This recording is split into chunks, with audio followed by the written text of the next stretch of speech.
Di tengah penggunaan teknologi digital yang makin masif, upaya perlindungan data pribadi jadi poin penting yang perlu dipatuhi oleh semua pihak. Di Indonesia sendiri, regulasi ini sudah ada, namanya Undang-Undang Perlindungan Data Pribadi Nomor 27 Tahun 2022 tentang Perlindungan Data Pribadi. Data apa aja sih yang dibahas dalam peraturan ini dan apa yang perusahaan harus lakukan dalam melindungi data-data ini? Terus apa yang terjadi jika terjadi pelanggaran? Yuk kita bahas. Data pribadi ini dikelompokin jadi dua. Ada data umum seperti nama, alamat, jenis kelamin, kewarganegaraan, dan lain sebagainya. Ada juga data spesifik seperti data kesehatan, keuangan, biometrik, wajah dan suara, dan lain sebagainya.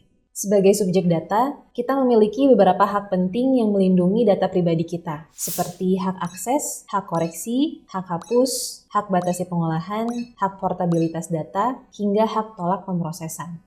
Siapa aja yang mengolah data pribadi ini?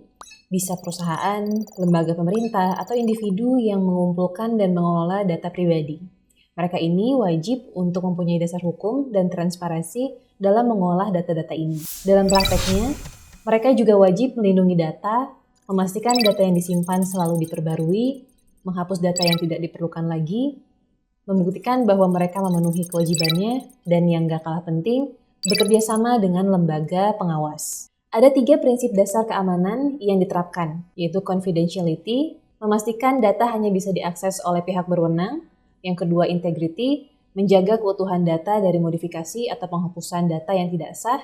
Yang terakhir, availability, memastikan data dapat diakses dan digunakan oleh pengguna. Nah, dalam prakteknya, Undang-Undang Perlindungan Data Pribadi ini ada lembaga yang mengawasi, namanya Komisi Perlindungan Data Pribadi atau Komisi PDP. Nantinya komisi ini akan menerima pengaduan, melakukan investigasi, dan memberikan sanksi jika terjadi pelanggaran.